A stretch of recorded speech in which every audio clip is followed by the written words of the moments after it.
Hello everyone, and welcome to another light novel review. I am the Rat, and this is The Rat's Nest. Today we have a very good book that I thoroughly enjoyed very much. Reign of the Seven Spellblades, Volume 5. This was a good book. I read this book a couple of days. I finished it a couple of days ago. I got sidetracked by a couple things. I may or may not have binged all of Oshinoko in the meantime. I got a little bit sidetracked, but we're here now to talk about Reign of the Seven Spellblades, Volume 5. Probably my favorite Reign of the Seven Spellblades book so far. Obviously spoilers for it. The fight against Enrico being the biggest thing. I'll talk a little bit about the stuff before that, the big stuff. But the fight against Enrico was really good. One of the best fights I've read in terms of like the writing of the fight, like how the fight was physically like word for word written. It's probably one of the best. It's really, really good. It is a really, really good fight.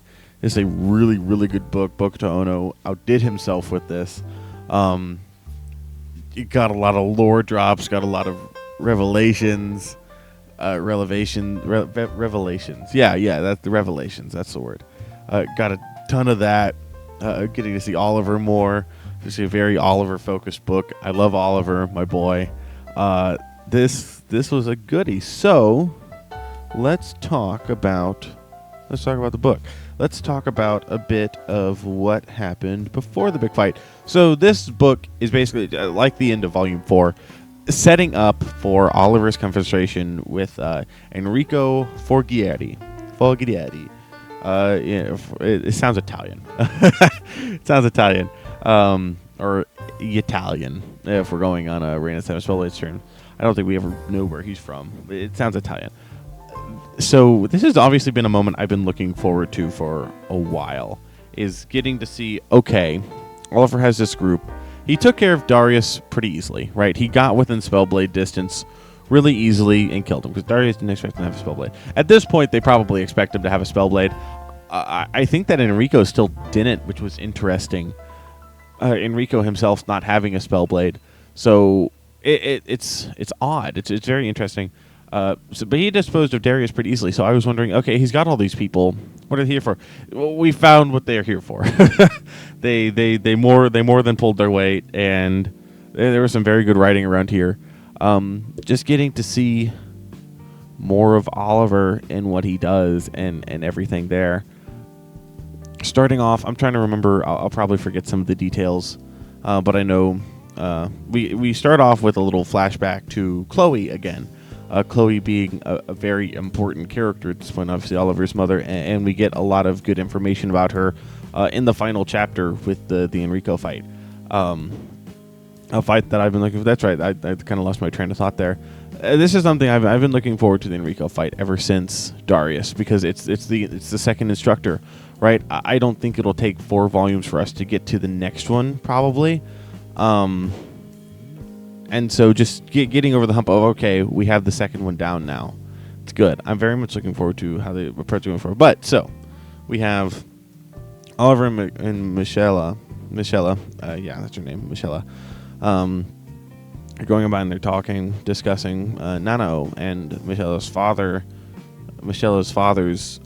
relationship with Nano and kind of perspective on her.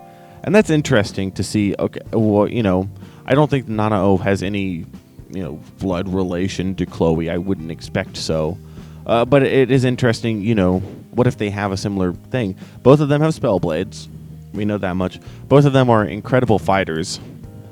We saw that maybe they matched up a little bit whenever it's shown that Oliver used some of his mom's sword fighting style in the time that he matched up against Nano. It's going to be interesting to see how she develops in relation to Chloe. And how Chloe is very much a tough topic among the university students. So I'd say the second big thing, kind of not relating to Enrico, was Nano's little match that she had where Esmeralda, I think that's her name, right? Esmeralda, Emmy, was watching. And she kind of talked to her. I hate Emmy. She's a good villain. Funny main villain, right? I'm pretty sure As of now, I don't know who else could be the main villain. Esmeralda is theoretically the strongest witch and possesses some of Chloe's soul, same as Oliver. She's the one that he has to kill, and she's probably the strongest, so that leads her into main villain contention in territory, and that's what I think. But getting to see Nano, not obviously not know any of that, and get to see Esmeralda suffers from headaches. And then Thomas sees that Esmeralda is enjoying her time with Nano. I hate that she's enjoying herself. Oliver killing her cannot come quick enough. I'm looking forward to seeing how she reacts to Enrico dying. Maybe she gets a little bit like, okay, something's up here. The Esmeralda versus Oliver fight's going to go hard, bro. That's going to be a really good fight whenever that happens at the end of the series. But yeah, so there was that. And then the biggest thing, right, before the fight would be Pete, Enrico taking Pete to the laboratory, Oliver and Nano following, and we get to see Dea Ex Machina, Enrico's big project that he's working on. I read that, I was like, Dea. I was like, usually it's Deus, and later we see it's Deus Ex Machina, right? Like, oh, haha, it's funny, it's a Deus Ex Machina. But interesting to see that, interesting to see his perspectives on it, where he's like, I think that it is worth you're using human fuel to power this huge golem made of flesh and whatever. And he's like, stepping into magical biology as well as magical engineering. And he's like, I think their lives are worth less. He hates the Gnostics, these Gnostics. That's also something that was introduced to this book. I cannot believe that I just remembered to mention it. It's been, like I said, I may or may not have binged all of Oshinoko, so I've been a little scatterbrained, as you do after you binge a series. The Gnostics. So basically, there's Tyr. I think they're Tyr. I probably pronounced Tyr. I don't know. The different worlds, and there are 8 of them, and they have I think there's 8 of them. There's a number of them, I think 8. And they're kind of like the different planets, and it's like the different planes, and it's like those are the stars. And they come around and they touch our world, and each of them have their own god. And this world had its own god, but then years ago, the people killed it, and they got magic because it was the authority of God. And so they killed the god, right? And then they got magic, but sometimes their world clashes with others, and so the gods of other worlds send their apostles into our world to claim territory or whatever, and there are Gnostics in this world that go and worship the gods of other worlds. And the Gnostics invite the gods over, worship them, that kind of thing. Bring them over, cause all kinds of chaos and mayhem and whatnot with all that. This is a very interesting plot point. Reign of Seven Spellblades obviously takes a lot of inspiration from Harry Potter. And that's kind of how, whenever I was describing it to my friend Kyle, I was describing it. I was like, it's kind of like anime Harry Potter, not like Mashal, which takes some obvious inspiration as well. That's kind of the thing where it's it takes some very obvious inspiration from Harry Potter, but just like the Labyrinth, this is a very unique idea, and I love this world building, really putting into perspective, and I think that it's great. Obviously ties into Chloe and the professors and their whole motivations there. I think that's very, very interesting to have something this unique. I don't think that I've ever seen anything like this. Now, I don't know. Is this a unique idea, or have I just not read the series before? The series that it's taking inspiration from. I don't know, but I absolutely love this concept, and that's who's Chloe's fighting at the beginning, and that's kind of their whole thing. And Enrico, obviously, we get his backstory where, his childhood friend, his first love, that kind of thing, is basically from home away from home, right? They were all killed by Gnostics, and he had to kill her himself. Pretty tragic, right? His backstory was so good. Oh my gosh. Not making him sympathetic, right? But it's the thing where he's not a sympathetic person. You understand why Oliver has to kill him. You understand that Oliver's killing him. You're rooting for Oliver to kill him, right? He's not necessarily a good guy, but you get where he's coming from with the Gnostic thing. Chloe's the interesting one there in that she is, she didn't want to kill them all. As we'll get into that. So we got Dea Ex Machina, right, where we get to see the first bit of Enrico's kind of mindset. He's like, look, these guys are Gnostics, right? I don't care about them. Our lives are more important than theirs. We're using their lives to power the fight against them. They're actively harming our world, actively doing all this. This is what we need to do, and I think that it's really smart. I think that it's a great plan. Obviously, then he's talking to Oliver though, and Pete's a little bit scared, and then Nanao gets knocked out, and then they go back, and that's kind of our introduction to Dea Ex Machina. Obviously, later we'll see Deus Ex Machina, which is good. The Enrico fight is so good, and that kind of thing. And so it's kind of a lighter volume because it's all building towards the Enrico fight, with some other things kind of going towards it. The Enrico fight being the focus of the volume, the star of the volume. Like I said, just in terms of how the fight is written, probably one of my favorite that I've ever read, and arguably one of the best in a light novel. Or it's just like, oh my gosh, like that. Like, this is season 2 material of the anime. Season 1 airs in a bit. I'm really excited to watch season 1 whenever it airs. This is more season 2 material. I cannot wait for this fight to get animated because it's going to be sick. This is going to be a really, really good fight. I'm very much so looking forward to it. So, let's talk about the Enrico fight. I'm not going to lie and pretend to remember all the details or talk about all the details in a complete and utter, like, oh, this, and this. But the different phases of the fight from his plan, from Oliver's planning of it, and the group's planning of it, and getting to see, we get introduced to some other characters. We get to Carly and Robert, the two main apostles of Oliver that we meet. There are 32 of them, or at least 32, I think, that fight Enrico. But they're the main two, and we were kind of met her at the end of last volume, Carly. Well, not really. We got to see her. We didn't really meet her. We meet them this volume, and I really liked their characters. Like whenever they sacrifice themselves at the end, I was like, no, like I was legitimately disappointed. I was really looking forward to seeing them, more in the future here, and they were so good. And so getting to see all the preparation that went into this fight, right? Getting to see the fourth floor of the labyrinth, which is that library thing, that's really interesting. I'm really looking forward to learning more about the labyrinth and getting to see more of that and see our main characters kind of deal with that. Because I think the labyrinth is an extremely interesting concept and has been used really well so far. And so they set up for the fight. They ambush him, and you have the couple different phases where he's like, first he's in the mech and he has the nano golems, and that's like, oh, that's such a cool idea. And how they're trying to get around it, and then they do start getting around it, but then he uses them and integrates them into the suit for like extra speed. And bro has a ton of mana. Enrico has a ton of mana. It's one of his strong suits. And so he's going through and stuff, and he's fighting them, but then that gets wounded, and then he tries to run, and Teresa stabs him, and he goes down to the 5th layer of the dungeon, which we get to see also, and that is super cool. And he gets on to Deus Ex Machina, which is the first golem that he created, and so he's using that. It's like how are they going to beat this, right? And then and they don't know, and so Oliver's like, all right, I got this. Shannon, do it. Do the thing. And she's like, I don't want to, and he's like, I don't care about you. And so she releases the seal, and we learn Oliver's funny secret.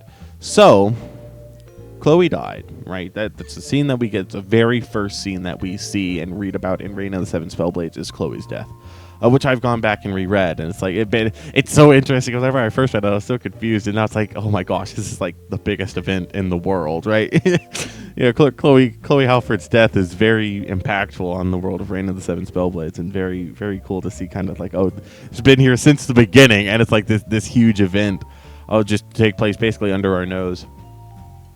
We get to learn that Oliver has some of her soul bound to him, and whenever he releases it, he can use her fighting techniques.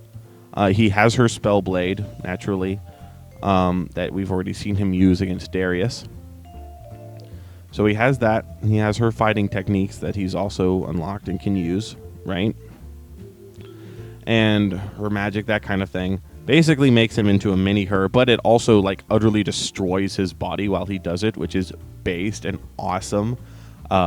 And so Shannon and Gwen have to heal him constantly or else he dies. This is also where we get introduced to an interesting concept that there's only so much healing. Like there's only a finite amount of healing that a human body can take in a lifetime. So like this is actively taking like a lot of like time off of his lifetime. I wouldn't be terribly surprised if Oliver dies at the end of Reign of the Seven Spellblades, just with how his character is being written here. And the kind of damage that he's taking and how it's being set up. I wouldn't be surprised at all if he dies at the end of it. He completes his thing.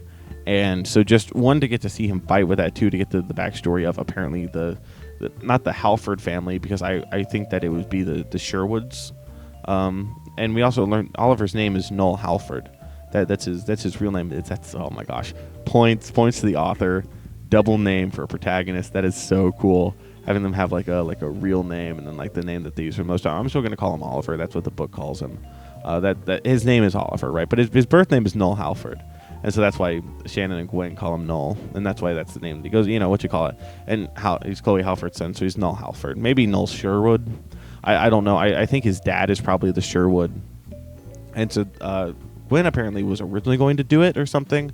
The Sherwood family have a technique for this, I believe, is what was being said, and so that's what Oliver is using there with this. And we also learned that he's doing this himself. No one is forcing this onto him. He is doing this himself because he wants to avenge his mother, and that is pretty freaking cool. That's pretty based in Red Pilled. Getting to just see him, work like that, and getting an insight into his character, where we get to see what he's willing to put up with, and then obviously his big thing with Enrico, and Enrico kind of reaching in and being like, look.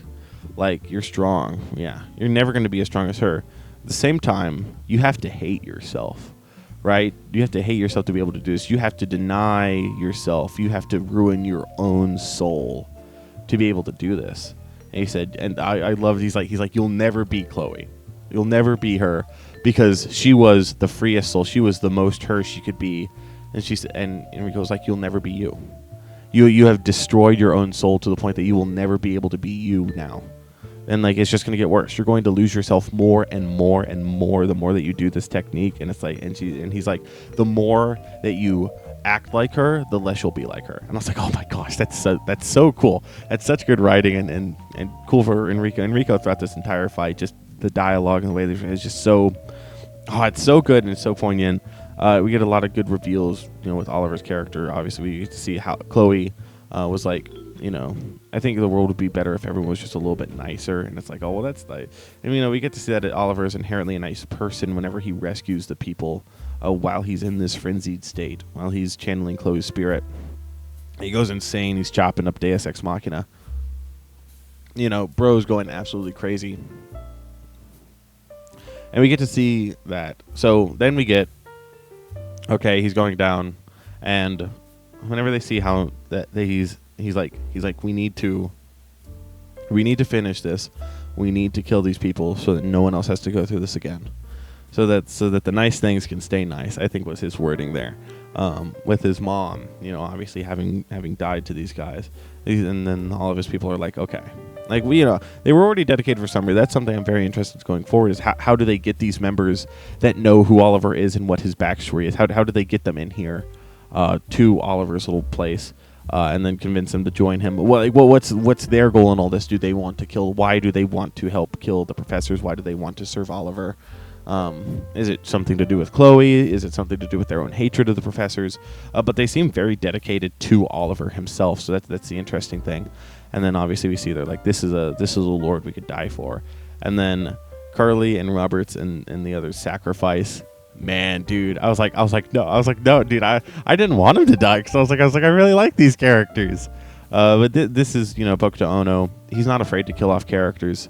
I will say I'm not terribly concerned for the main cast. I think we will have a main cast death at some point, and it's either going to be Katie or Guy.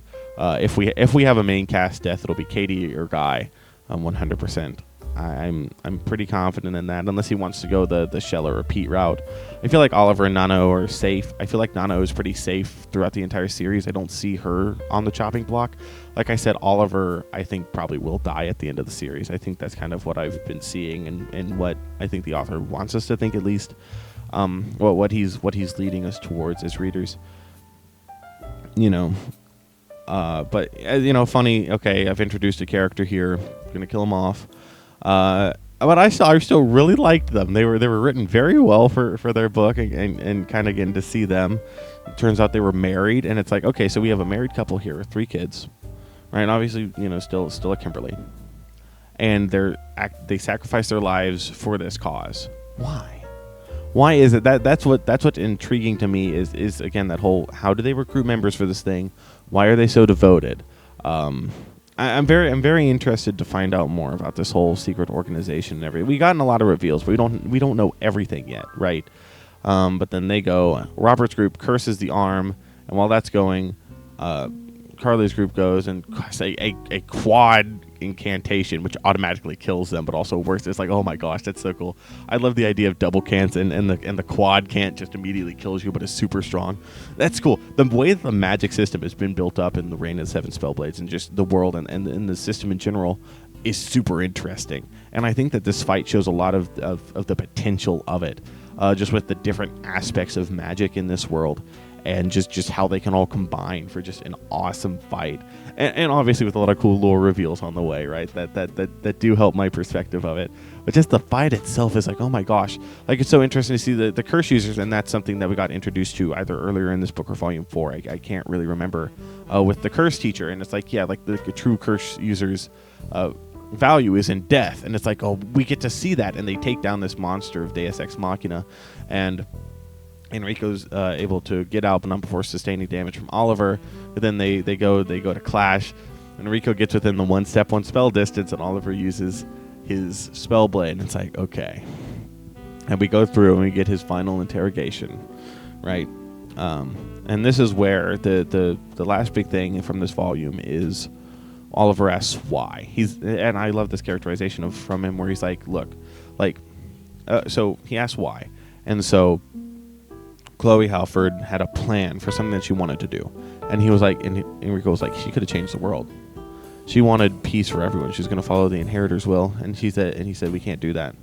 He said, we couldn't let her do that. These guys hate the knot. I understand that. I understand Enrico hates the knot, and that's interesting. Like, I understand the villain's motivation, and like I can't say that it's necessarily wrong. Like, is he the best person? No, right? But like, the Gnostics are like he's not wrong for hating the Gnostics.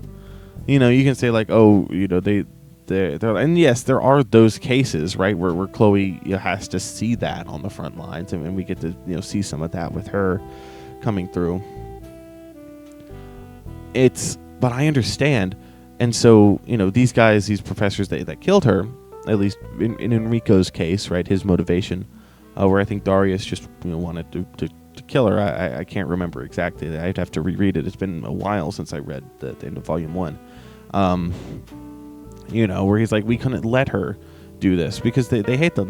They don't want to work with the Gnostics. And that's interesting. And then Oliver's perspective on this was especially cool, where he was like, look, I get that, right? I get that you thought you had to kill her. And he said, if that was all, maybe I could have accepted it. If that was all, maybe one day I could move on and move past this.